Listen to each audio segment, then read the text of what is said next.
मुख्यमंत्री जी का स्वागत।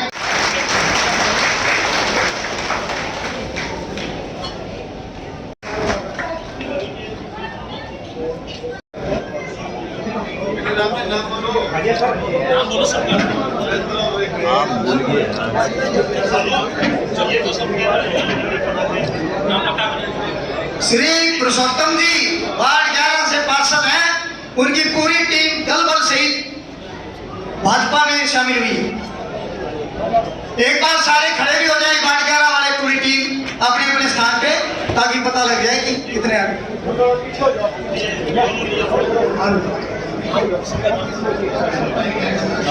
भारत माता की, भारत माता की, वंदे वंदे।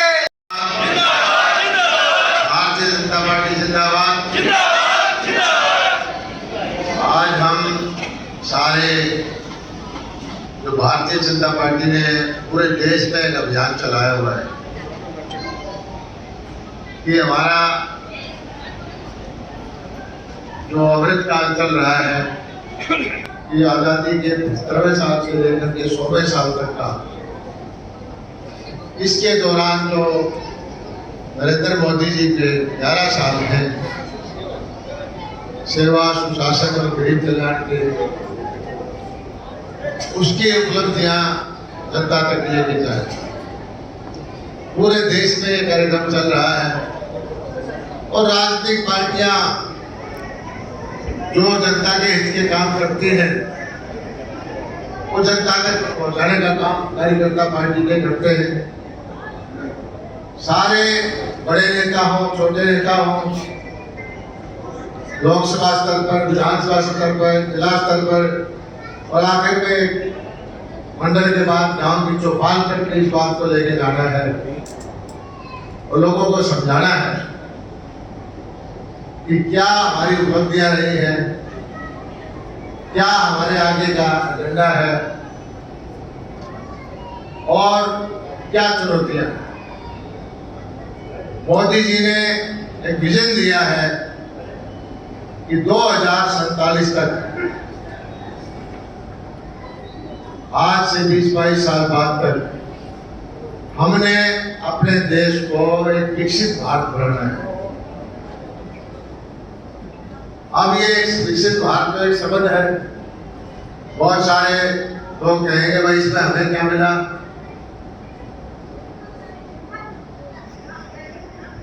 देखिए, मुझे सौभाग्य मिला है दूसरे देशों में जाने का। ये राजेश भाई भी अमेरिका में वर्क करते हैं, ये भी गए हैं।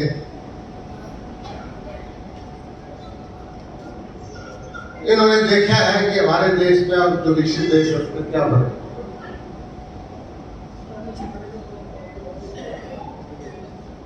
और उसमें हम क्यों नहीं वहां तक पहुंच पाए। शुरू के जो 50-60 साल थे, उसमें देश को जो तरक्की होनी चाहिए थी, जो प्रगति की रफ्तार बनानी पकड़नी चाहिए थी शासन को, कहीं न कहीं हमारी कमी रही है। वरना हमारे देश में कोई कमी नहीं थी। सभी इतिहासकार बताते हैं कि हमारा देश सोने की चिड़िया होता था। दुनिया की सबसे अमीर सोना यहाँ था, ज्ञान यहाँ पर था, उद्योग यहाँ पर थे, दुनिया हमारे को मांगती थी। लेकिन ये बीच में कालखंड आया गुलामी का, हम धीरे धीरे करके पीछे चले गए और हमारे अंदर एक भावना भी आ गई कि भाई हम इन दुनिया के विकसित देशों का मुकाबला नहीं कर सकते। लेकिन जब से भारतीय जनता पार्टी सरकार आई है, नीतियां बना करके नरेंद्र मोदी जी ने हमारे नेतृत्व में काम करना शुरू किया। छोटे छोटे काम कि गांव में शौचालय बनाओ। अब बहनें, बेटियां, माताएं शौचालय के सुविधा घर में ना हो, बड़ी शर्म की बात थी। देश की आधी आबादी 60 साल की आजादी के बाद भी उसको ये नहीं पता था कि बैंक में मेरा भी हिस्सा है। खाता खोलने के लिए उसको 4 आदमियों के 2 की शहादत करनी पड़ती थी। जीरो बैलेंस में खाते खुलवाए, सिलेंडर गैस के देने थे, धुआं से आंखें फूटती थी, सब्सिडी पे वो थी। प्रधानमंत्री ने कुछ झाड़ू देना शुरू किया, छोटी छोटी बातें करके एक रास्ता दिखाया कि हमें कैसे आगे चलना है। और नीतियां बना करके काम किया। पहले वाली सरकारों में होता क्या था कि मैं मंत्री हूं तो मेरे परिवार के लोग, मेरे रिश्तेदार की तरक्की हो जाएगी, कुछ 2-4 कार्यकर्ता हैं उनके काम हो जाएंगे, वो वोटों के ठेकेदार। अपनी जनता को एक वोट समझ के लोगों ने काम किया। अब जो काम भारतीय जनता पार्टी ने किया है, वोट समझ के नहीं, अपने माई बाप समझ के, अपना भाई समझ के काम किया है। और इसीलिए मैं भाई की रिपोर्ट देख रहा था कि 11 साल में 24 करोड़ आदमी गरीबी रेखा से नीचे निकले। किसान को फायदा हुआ, मजदूर को फायदा हुआ। और जो हमारी सामर्थ्य है, हम आज $4 ट्रिलियन की इकोनॉमी हो गई। $1 ट्रिलियन का मतलब है कि 86 लाख करोड़ रुपए का, कितने का होता होगा? 86 लाख करोड़ में 4, ये हमारे देश की जीडीपी है जो हम उत्पादन करते हैं। अभी भी अमेरिका की 31 है, चाइना की 19 है, और अमेरिका की आबादी 35 करोड़ होगी। हमारी आबादी उनसे 5 गुना, और उनकी आमदनी हमारे से 8 गुना। तो एक आदमी की और आज जो सुविधाएं उसको मिलती है, 40 गुना का फर्क है। जो विकसित देश है उसमें शासन सोशल सिक्योरिटी का, हेल्थ का, रोजगार का, शिक्षा का, सम्मान की जिंदगी जीने का सबको हक देता है। हम शुरू में कई विदेश देखते थे कि घर के अंदर अगर आपको रोटी बोने वाली कोई सहायक भी लगानी है, वो भी आपकी गाड़ी लेके आएगी, और 7-8 घंटे के बाद 1 घंटा अगर फालतू काम कराया तो उसका डबल रेट का और टाइम देना पड़ेगा। काम की पूजा है, किसी आदमी को किसी के ऊपर निर्भर नहीं रहना। ये ऐसा अभी भी दुनिया में है। जिन देशों को आप विकसित कहते हो, उन देशों में बेरोजगारी नहीं है। कोई वैसे ही बुद्धि से, दिमाग से खराब है, कोई नहीं कर सकता है, वो अलग बात है। लेकिन हर आदमी सम्मान की जिंदगी जी सकता है। हर आदमी को खूब अच्छे घर का और रहने का, खाने का, पीने का, कपड़े का कोई चिंता नहीं है। और उसको रोजगार से छुट्टी भी मिल जाए तो शासन उसकी सहायता करता है। ये हमारा देश भी कर सकता है। जब हमारी जीडीपी बढ़ेगी, हमारी आमदनी बढ़ेगी, तो निश्चित तौर पर हर आदमी को इसका लाभ मिलेगा। अब जो थोड़ा थोड़ा पैसा हमारी सरकार के पास हुआ, प्रदेश सरकार ने बुढ़ापा पेंशन देना शुरू की, विकलांग की पेंशन दे रहे हैं। केंद्र सरकार ने किसानों के खाते में पैसे डाले 6,000। अब आप ये कहोगे थोड़े, 6,000 डाल के भी 3,70,000 करोड़ रुपए खाते में जा चुके हैं। और सबसे ज्यादा अच्छा काम किया कि किसी भी देश की मजबूती क्या है, उसकी सेना से, सुरक्षा से। हमारा ऐसा देश था जिसमें जो आए बम धमाके करे, हम चिल्लाते रहते थे और वो कुछ नहीं सुनाई होती थी। आपने देखा होगा मोदी जी के काल में हमने धारा 370 समाप्त की। ये कहते थे भाई कश्मीर में आग लग जाएगी, सारे देश हमारा बहिष्कार कर देंगे। ये समाप्त हुई और उसमें खुशहाली आ भी रही। हमारे पड़ोसी देश को ये बर्दाश्त अभी भी नहीं है।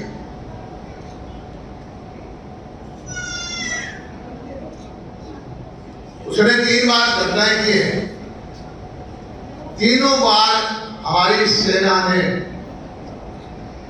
उनको घुसके मारा। पहले क्या होता था, कभी हम अमेरिका की तरफ देखते थे, कभी यूरोप के देशों की तरफ देखते थे, पंचायत करते थे, हमारी कौन सुनवाई करता था। अब जब कार्रवाई करते हैं कोई बीच में बोलने वाला नहीं आता। आप लोगों को जान के आश्चर्य होगा कि पाकिस्तान हमारे से अलग हुआ 1947 में। अलग होते ही उसने हमारा कश्मीर रख दिया और उस टाइम की शासन ने कश्मीर के मुद्दे को यूं में लेके भूल जाके उसको छोड़ दिया। 1960 में ये फैसला कर लिया हमने कि हमारी जो नदियां हैं उसमें से 3 नदियों का पानी पाकिस्तान को जाएगा। और कमाल की बात यह है कि वो पाकिस्तान ने उस टाइम कहा कि हमारे पास तो नहर बनाने के पैसे नहीं, नहर भी नहीं है। भारत के द्वारा नहर बनाने के लिए उनको करोड़ों रुपए भी दिए गए। उसके बाद से हमारे यहाँ आतंकवादी भेजे, हमारे यहाँ बम ब्लास्ट करे, हमारे साथ कितने युद्ध कर लिए।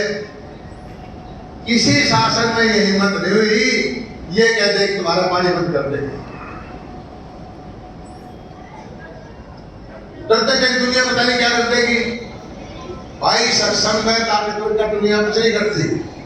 अब हमने कहा पानी बंद कर दिया, कोई बोला भी इसमें?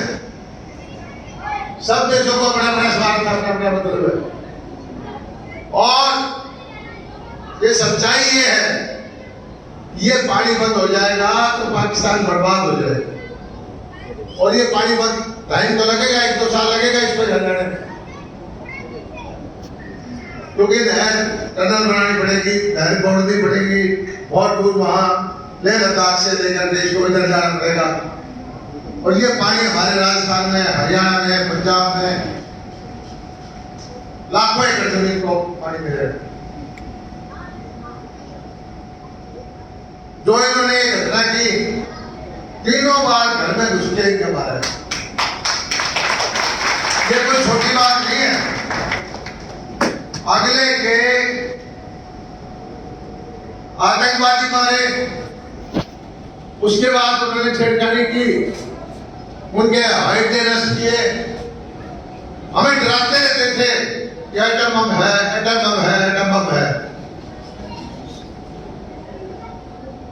ऐसे धावे बोले कि उनको ये दिखा दिया कि तुम्हारे एटम बम तुम्हारे देश को तोड़ देंगे, तुम्हें मार देंगे। तब जाके दुनिया बीच में आई, भाई रुको रुको रुको। और एक को कहावत है, समर्थकों ने दोष घुसाई, अगर हम ताकतवर होंगे तो ये सब घटनाएं धीरे धीरे ठीक होती जाएंगी। सारे देश के अंदर आज भारतीय जनता पार्टी का चाहे प्रधानमंत्री है, कोई मुख्यमंत्री है, कोई नेता है, सबकी एक भावना है कि देश पहले हम राजनीतिक लोग क्या सोचते थे कि मैं, मेरा परिवार, मेरा घर। भारतीय जनता पार्टी ने इस पूरी पार्टी को बदलने का काम किया। वो कहते हैं हम, मैं नहीं हम। और ये किसी परिवार की पार्टी नहीं। आज कोई किसी की जिम्मेवारी पे है, कल कोई किसी जिम्मेवारी पे है। और ये पार्टी राष्ट्रवादी पार्टी है, देश के लिए काम कर रही है, समाज के लिए काम कर रही है। निश्चित तौर पर आने वाले वक्त में जो जो भारत की अर्थव्यवस्था मजबूत होगी, रोजगार के साधन होंगे, किसानों के फायदा होगा, मजदूर को मजदूरी मिलेगी, और जो विकास हो चुका है जिन देशों में, उनके बदले में हमें एक भगवान ने फायदा ये रहता है कि उनकी जनसंख्या बूढ़ी है, हमारी जनसंख्या शिक्षित है और नौजवान। हमारे नौजवानों की जो आप लगता है फालतू है, इनकी दुनिया को जरूरत पड़ेगी और ये लंबा टाइम नहीं होगा। ये सारे काम 2047 से पहले होंगे। अगले 20-22 साल में जो आज के बच्चे हैं वो अपने सामने देखें। सही दिशा में देश चल रहा है। देश के अंदर धारा 370 समाप्त करके कश्मीर की समस्या का समाधान किया। देश के सोच ने 60 साल से माओवादी नक्सलवादियों के कब्जे में, हमारा शासन ही नहीं चलता। वहां सारे जंगल जंगलात और वहां के बेचारे रहने वाले जो थे, आदिवासी जो लोग थे, जबरदस्ती उनके घर से बच्चा ले लेते थे कि नक्सलवादी बनाना है। हमारा जो शासन के डीसीएसपी बंदूकों के पहरे में वहां बैठ के साथ बैठते थे, अपना ही बचाव करते थे, आम आदमी अपना बचाव रखते थे। भारतीय जनता पार्टी के ने इस आतंकवाद को, इस माओवाद को, इस नक्सलवाद को लगभग खत्म कर दिया है। 80-90 जिले में से 10.5 जिले हैं और हमारे गृह मंत्री, हमारे प्रधानमंत्री कहते हैं कि 26 मार्च तक बिल्कुल चीजों को ठीक कर देंगे। सारे देश में सड़कों का जाल बिछा है, एयरपोर्ट बन रहे हैं, मेडिकल कॉलेज बन रहे हैं, नई नई यूनिवर्सिटी बन रही है, इंटरनेट का जमाना है। हमें साफ सफेरों का देश कहते थे, आज सबसे ज्यादा जो मीडिया का, सोशल मीडिया का, इंटरनेट का इस्तेमाल और जो डायरेक्ट पेमेंट का इस्तेमाल हमारे देश में होता है। आज यहाँ तक हमारी टेक्नोलॉजी पहुंच चुकी, यूपीआई के द्वारा भी रेडी वाले से अगर थोड़े से 5 रुपए का सामान लेना है तो वो भी इसको स्वीकार करने लगे। हर चीज में हम आगे हैं। आज हमारी जो रक्षा की समर्थ है, आप समझते होंगे कि आज का जो युद्ध होता है वो जमीन कब्जा करने का, तलवारों का, गोली का नहीं है। आजकल तो ऐसे हथियार हैं जो सैटेलाइट चल रहे हैं ऊपर, वहीं से सारे मिसाइल चलती है दूसरे देश से, अगले के घर में उसके बाद हमने भी जो मिसाइल के अटैक किए, स्वदेशी मिसाइल का, दुनिया सकी गई इस बात को। सारी भारतवासी फौज को सलाम कर रहे। दुख की बात यह है, राहुल गांधी जी कहते हैं कि अपना भी एक जहाज पड़ रहा है, उसमें बताओ बड़े बड़े, इसलिए इस बात की चिंता रहती है। भाई आम बात है, जब दो देश की लड़ाई होगी तो छोटा बड़ा अपना भी होगा, चाहे कोई कितना ही घाटा हो, गलती हो जाए, टेक्नोलॉजी की गलती हो जाए, मानसिक गलती हो जाए, लेकिन इसको इस चीज की चिंता नहीं है कि पाकिस्तान को मार दिया, इस चीज को इसकी खुशी नहीं है कि पाकिस्तान नदी का पानी बंद कर दिया। ये जो है कि अपना कपड़े हाथ हो, ये मानसिकता इन लोगों की है। क्यों है? ये अपने आप को समझते हैं कि राज घराने में है, इस देश में शासन करने का हमें हक है, इस देश की जनता गरीब रहे और हमारे मुंह की तरफ देखते रहे, देश विकसित ना हो। लेकिन ये देश का सौभाग्य है कि सारी तकलीफों में बावजूद, पीछे कोरोना आया, सारी दुनिया देखती थी पता नहीं क्या होगा, ऊपर देखा आपने, सैकड़ों सैटेलाइट हमने छोड़ रखे हैं आज तक, किसी के दूसरे का भरोसा नहीं है, चप्पा चप्पा जमीन को नाप देता है।